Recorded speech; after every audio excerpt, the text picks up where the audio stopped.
guys, welcome back to We Watch the Movie. I'm Mike, he's Jay. We wanted to do a review on something because it's fucking awesome and sexy. We like to review shit. That's why we're called We Watched the Movie. I like to eat beans. Fucking fart a lot. Fucking beans. Fucking beans. Fucking beans. Fucking beans. Fucking beans. No. Fucking beans. Fucking beans. Fucking beans. Fucking beans. Fucking butts. Fucking beans. Fucking beans. Friday the 13th new documentary just came out, and it came out for free on YouTube. It's called Friday the 13th Part 3.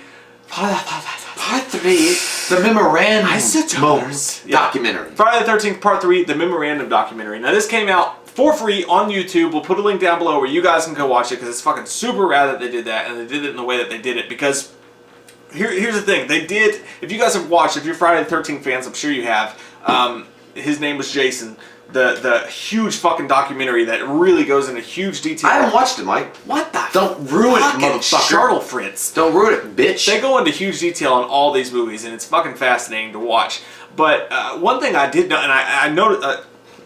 Say it. I noticed it. I noticed it when I watched it the first time. Is that when they talk about Richard Brooker, who played Jason in the Friday the 13th film, they talk about how he passed, and they talk about him for a little bit, but it does kind of seem quickly scanned over. Well, I mean, they gave him. No, they didn't do him like disrespect or anything. But this takes that. Put some respect on it. This basically takes that a little bit further. This documentary talks about Friday the 13th, how it was made. It goes a little bit deeper into detail, and they give a really nice eulogy nod to Richard Brooker, and they really talk about him, who he was, and his life right in the middle of it. So it is a documentary about Friday the 13th Part 3 specifically, but the meat of this fucking thing is really about Richard Brooker, and I liked it. The Juicy Center. Thank God for the Juicy Center, because I didn't know all this stuff about Richard Brooker. I didn't know that he was a trapeze artist, that he was fucking the ringmaster's wife, and that's how we got Pennywise. It's the story of Robin and Batman Forever, only more badass. Well, I think that the ringmaster became Pennywise. That's why he became so fucking crazy. He was like, that motherfucker, like Hugh Jackman in the 80s, fucked my wife. He's like, they got hot dogs and candy and popcorn. But yeah, he was Richard Brooker seemed like a really cool guy based on what they revealed about him. That legit, he was a trapeze artist. He did work for the circus. He did all these, like, there's one point when somebody like suggests that he was like a kind of bohemian dude. He went from place to place. But he lived really, fucking life, but he really enjoyed. He smoked a fucking pipe and he drank. I would hang out with that guy any fucking day. Doesn't smell like caca to me, senor. I like it a lot. Suck a dick, Choncho. But he seemed like a cool guy, and that he embraced the role of Jason after they cast him, and he was always gentle and nice with the fans, and he always gave them. There was one part in the documentary when they say that Richard was really enthusiastic when anybody would ask him about how he got the part.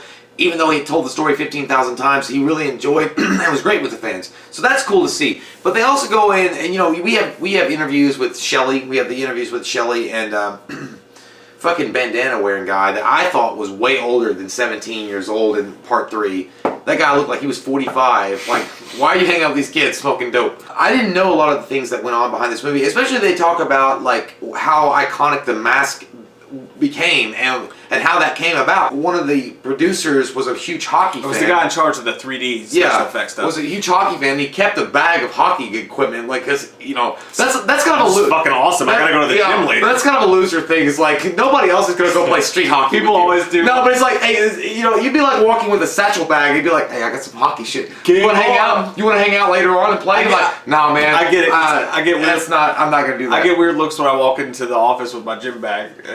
But you don't have. So I get it. You don't have like a basketball and like fucking basketball shorts, but like, you guys want to play horse? I have basketball shorts in there. No, not a basketball. I got pre-workout. I got some protein and a dildo and anal beads and all sorts of double mint vibrators. Whatever you want. But whatever, we gotta go. We've gotta go. When Jason didn't have his prosthetics on, you just wear this.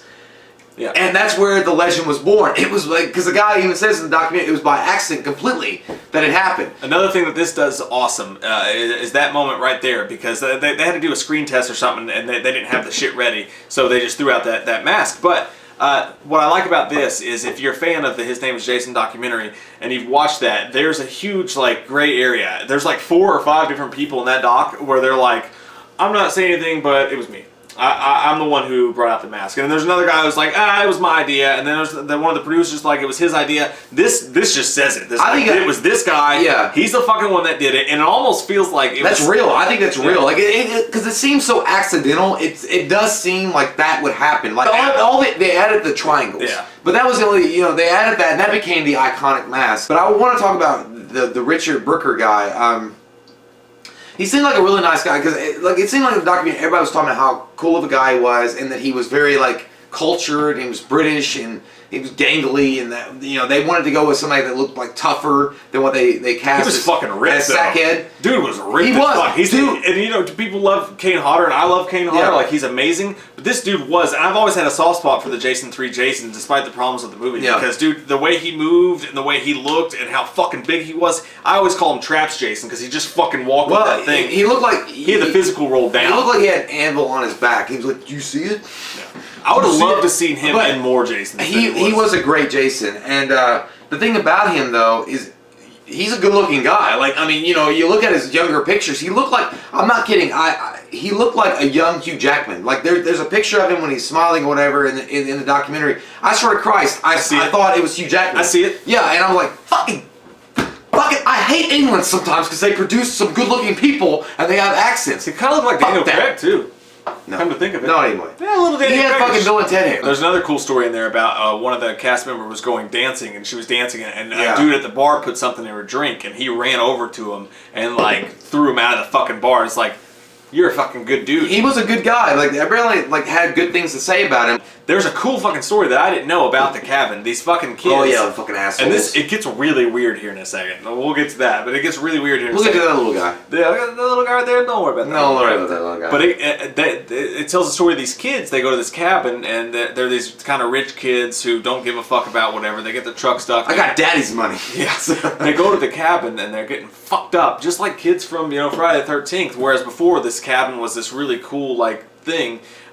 They got fucked up. They tried to start a fire, and they burnt the place down. Well, because the fireplace that they used at Higgins Haven wasn't actually a real fireplace. Part of it was, but the rest of it was all like fucking, cheap ass wood that they held together. And these dumbasses fucking burn it down. You sons of bitches. Now I get that. That's an accident. Shit happens. But what makes them dickheads is that. This guy was on the Friday the 13th message boards talking shit about how, we broke the fucking he said Jason is dead. Yeah, fuck you. That's what he said. He said Jason is dead on the forum. Oh my god. In 2000, because it burned down in 06. I'm guessing around 06 or 07. He put this bitch on the Friday the 13th forum. He said Jason is dead. And when people called in his bullshit, they're like, what the fuck are you talking about? He posted a picture of the fucking thing on fire like an asshole. And then the moderator comes on in the documentary and he's like, I alerted a local authorities. Don't fuck with the chat room moderators. Yeah. They know their shit. They's narcs.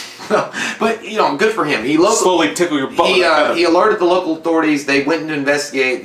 They found all the evidence they needed. Stupid bastard had the camera with the pictures on it in his closet, wrapped up in his shirt, and had Friday the 13th posters on his wall. So what they said was the DA, or not the DA, the prosecutors were pushing for a good arsonist sentence, and instead, because they came from wealthy families, all of them, they just got a slap on the wrist, pay heavy fines. But all of us Friday the 13th fans are fucked because we can never go and visit that. I mean, we can never go see that ever again. And by the way, I think it's funny though, they did talk about before that bullshit happened, there was multiple trespassers before they burned it down.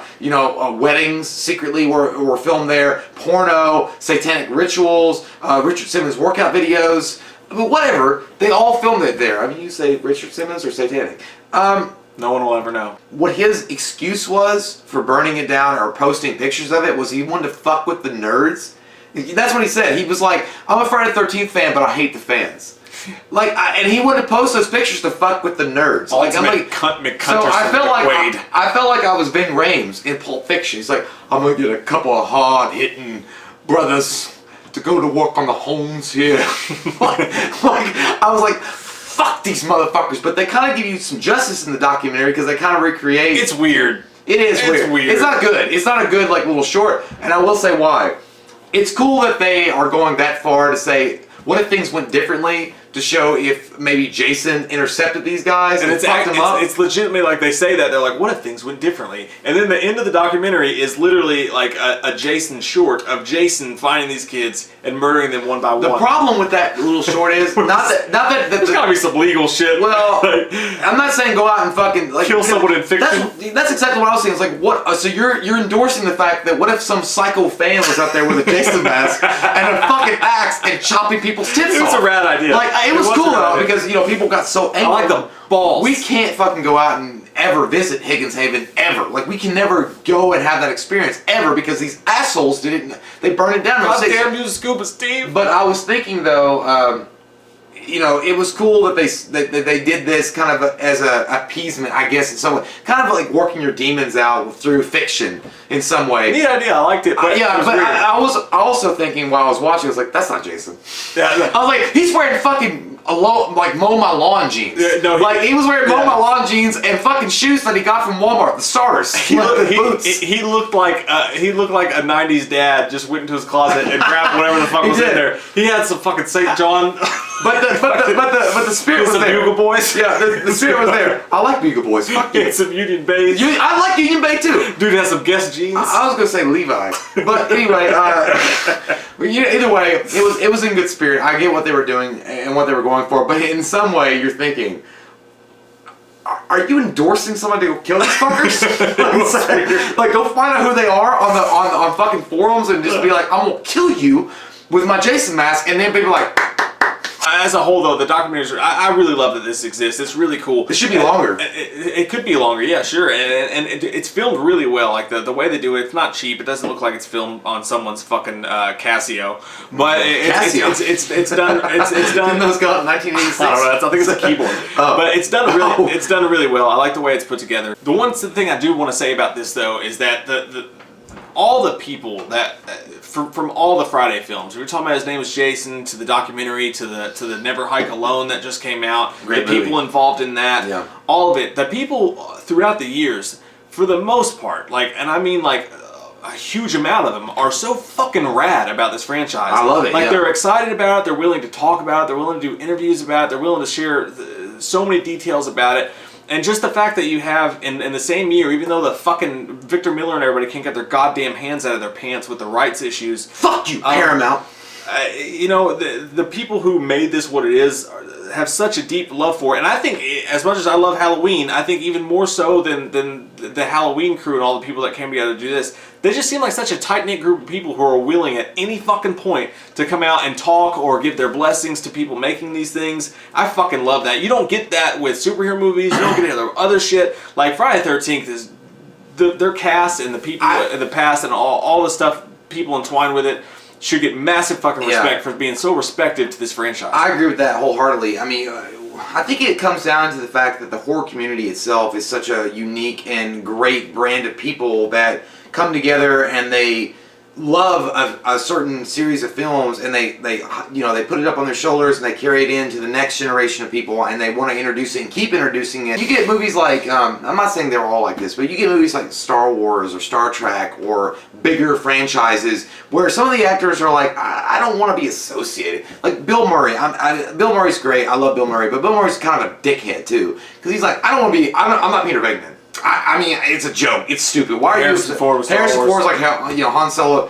I think the people that give it the meat, the ones that give it the extension for life, those cast members are always beloved, and the fans, man, the horror community itself, like I said, they're the best. We're the best, because we are truly involved with all that stuff and keeping it relevant and keeping it alive and keeping it pumping throughout years and throughout the seasons. We don't say, oh, well, October's over, so I guess we'll just fucking forget about it. Because those movies would have died a long time ago if not for people like us. So these guys are obviously horror fans that made this documentary, and fucking kudos to you. You did a great job. I hope you do another one. I think it'd be cool to see a documentary on each film. Each film of the franchise, have a whole documentary with the cast and crew and what it was like to film it. I'd watch that fucking shit, Jay. Fucking hurt! Comment down below with your all's thoughts on this. Make sure you watch it. It's on YouTube for fucking free. Why not? We'll put the link below. We love your fucking faces. Thanks you guys for making this, for making it free for everybody. And thank you guys for watching. Again, we love your fucking faces. And if you're new to the channel, click that subscribe button. Get some goddamn We watched a movie. Yeah. We watched a movie.